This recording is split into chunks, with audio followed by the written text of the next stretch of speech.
Hi viewers, నా latest updates అన్ని మీ mail ఐడిలోకి పొందడానికి ఇక్కడ సబ్స్క్రైబ్ బటన్ క్లిక్ చేయడం ద్వారా నేరుగా మీ మెయిల్ ఐడిలోకి పొందొచ్చు. వ్యూవర్స్, ఈరోజు వీడియోలో మీ పేరుతో రింగ్ టోన్ ఏ విధంగా క్రియేట్ చేయాలో ఈ వీడియో ద్వారా మీకు చూపించబోతున్నాను. దానికోసం ముందుగా మీరు గూగుల్ పేజ్ ఓపెన్ చేసిన తర్వాత అందులోపల ఈ విధంగా టైప్ చేయండి. ఓకే, FDMR అంటే free download mobile ring tone అండి. దీని పక్కన మీ పేరుని టైప్ చేయండి. ఓకే, ఉదాహరణకి నా పేరు నేను టైప్ చేసి ఎంటర్ పైన క్లిక్ చేస్తున్నాను. క్లిక్ చేసిన తర్వాత ఇక్కడ ఫస్ట్ వన్ వచ్చినటువంటి దాన్ని నేను చూజ్ చేసుకుంటున్నానండి.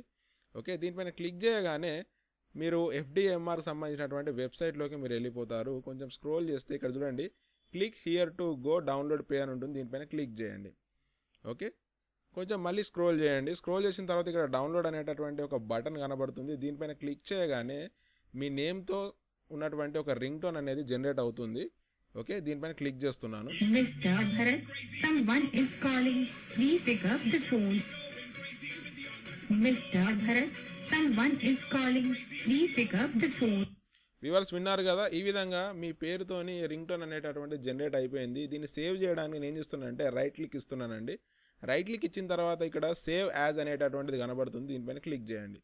దీనిపైన క్లిక్ చేసిన తర్వాత మీరు ఆ రింగ్ టోన్ని ఏ లొకేషన్లో సేవ్ చేద్దామని అనుకుంటున్నారు ఇక్కడ అడుగుతుంది. ఉదాహరణకి నేను డెస్క్టాప్ అని ఇస్తున్నాను. ఇచ్చిన తర్వాత ఇక్కడ సేవ్ అంటున్నాను. ఓకే, సేవ్ అన్న తర్వాత ఇక్కడ చూడండి, ఆటోమేటిక్గా ఆ రింగ్ టోన్ అనేటటువంటిది సేవ్ అయిపోయింది. ఈ విధంగా మీ నేమ్తో మీరు రింగ్ టోన్ అనేటటువంటిది క్రియేట్ చేసేసుకోవచ్చు. వ్యూవర్స్, ఒకసారి ట్రై చేయండి. మీకు ఈ వీడియో కనుక నచ్చినట్టుంటే సబ్స్క్రైబ్ బటన్ని తప్పకుండా క్లిక్ చేయండి. మీ సలహాలు సూచనలను కామెంట్ రూపంలో తెలియజేయండి. Thank you. జై హింద్.